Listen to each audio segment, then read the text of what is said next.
Narito tayo ngayon upang matunghayan ang nakakakilig, napaka-sweet at talaga namang sobrang pinakainaabangan ng mga fans na love story ni Kalingap Dan at ni Joy. Sa video na ito ay pinakilala ni Kalingap Rab muli si Joy at kung ano na ang kanilang status sa buhay simula na patayuan sila ng bahay. Si Joy rin ang pinag-aaral ng Kalingap ng libre kaya naman pinakita niya ang kanyang uniform sa kanila. So, yun nga po na, congrats na tagal na rin nating pinagsamahan natin. Siguro magdadalawang taon na rin. Pero thank you na kasi subok na talaga ang yung loyalty sa Kalingap. Ganon din si Joy. So, masaya pala kayo na yun, naka-enroll na si Joy. Masaya naman ako. Di ba tanda mo na yun dati nung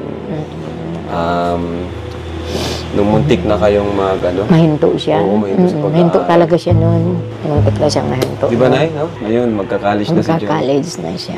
Napanood nyo na yung namin, yung pag-enroll.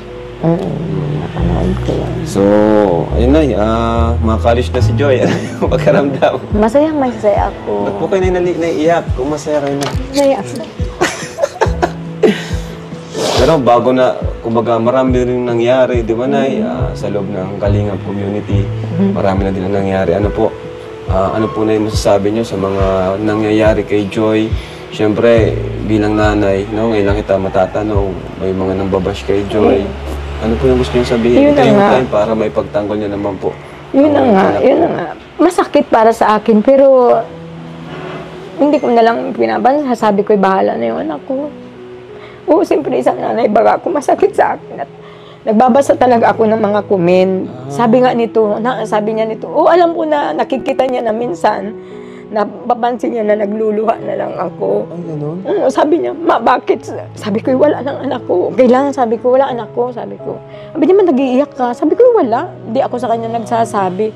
Pero talagang masakit baga para sa akin.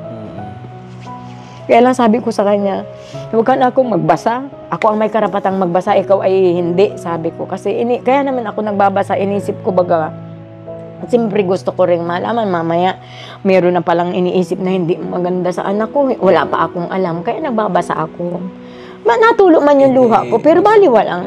Natulo talaga yung luha ko. Kumbaga, tawag dyan, kahit marami na kayo nababasa noon pa man, nananahimik lang talaga kayo, Hindi na.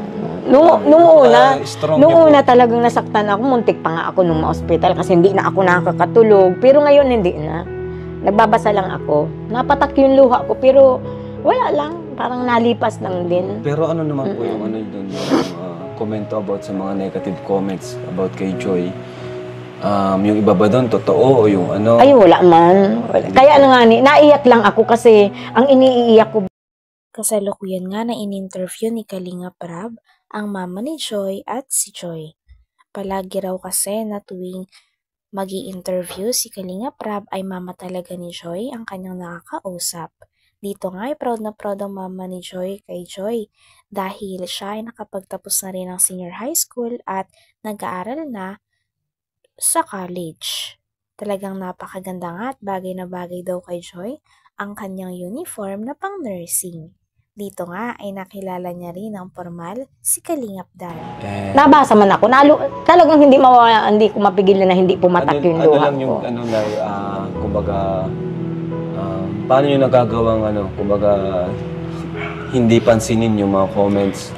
Ano yung nasa isip nyo? Ano yung nagiging motivation? Hindi, pag halimbawa na nagbabasa ako, nililibang ko lang yung sarili ko sa mga gawaing bahay. Kung ano yung dapat kong pagkalibangan, ginagawa ko para lang makalimutan ko yung mga nababasa ko. And kay Joy, ano man sinasabi mo kay Joy? Nay? Ay, well, sinasabi ko naman sa kanya, anak, basta ayusin mo yung sarili mo. Tsaka sabi ko, anak, nasa diet ka na. Ayun, naririnig niya, anak, huwag kang maglalaya. Sabi ko, kung kinakailangan, huwag kang magparalayas. Sa bahay, eskwela lang, kapilya, at hindi man ba ganyan, yun lang. Mag-ingat lang siya.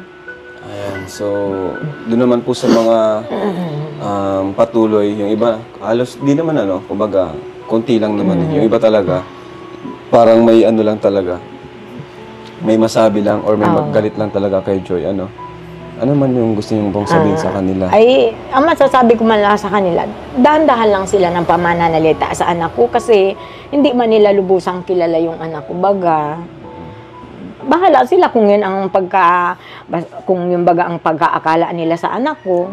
Basta ako, alam ko naman kung ano talaga yung ugali ng anak ko. Tama naman po. Kaya, hindi man ako nag-ano kahit may nababasa ako, kilala ko man yung anak ko. Yun ang magaling Kahit may doon. nababasa Kasi ako. si nanay, napaka-strong ni nanay kasi sinarili niya lang yung sakit. Oo. Kasi mahirap sa sa Naluha nanay, lang lalo ako, sa naluha. nanay. Hindi pwedeng hindi ko Oo, iluluha mas pag pinili may niya lang nababasa maging ako. tahimik, Wala. walang kung ano-ano mang komento, Wala, hindi. nakakatawa dito kay Bahala nanay. sila. Nakakatawa dito kay nanay yung tiwala niya sa atin, Ay, sa oo Team naman. Kalingap. Oo. Grabe. Palaging ang sabi niyan, yung kayo nang bahala kay Joy. Ganun siya palagi. At talagang Oo, po. talagang iniano ko naman sa inyo. Kaya nga sabi ko baga bilang isang panganay kayo ni Joy, bahala na kayo. Kung anong pagkakamali niya, di sitahin ninyo. Ayun. At kayo yung parating kasama-sama. So, aware naman po kayo sa mga issue ngayon, ng mga kung ano-ano. Oo naman. Wala na. Nasanay na ako. Ano nga sabi niyo doon na kasi parang may itinatambal kay Joy. Oh, wala namang problema yun. Aba, ay kung sila bagay magkakagustuhan, eh bakit baga? Sa baga, hindi ko naman sila, wala. May isip naman na baga siya. Alam niya.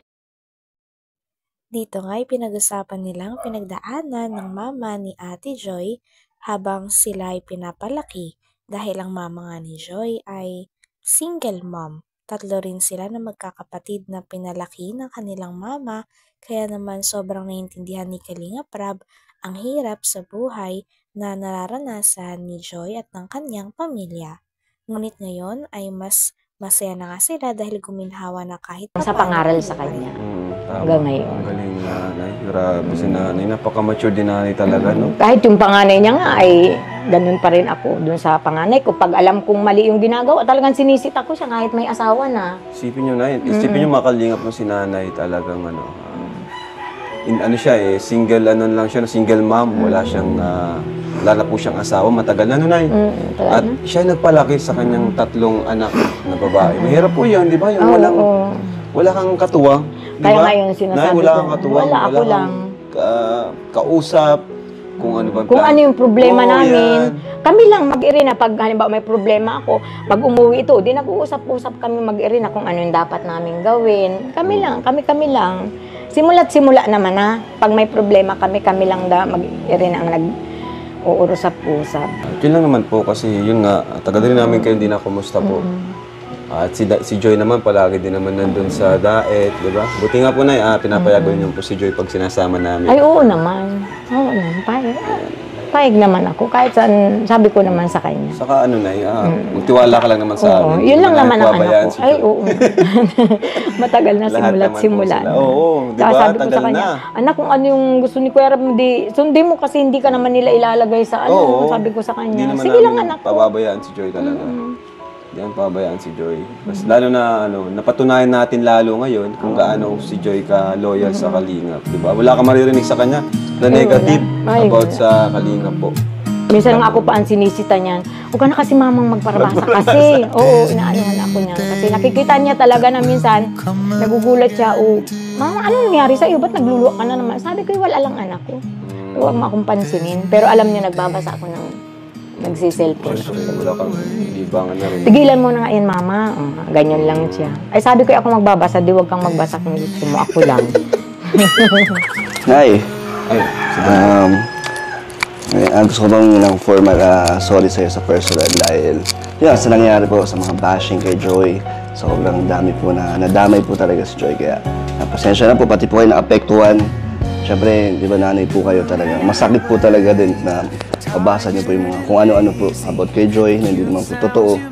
Kaya pasensya na po. Okay lang. Basta kilala ko naman yung anak ko.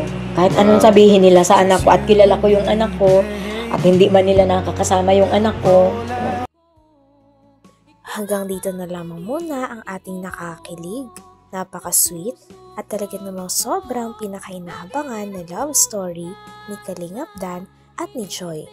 Maraming salamat sa inyong panonood. Hanggang sa muli. Bye!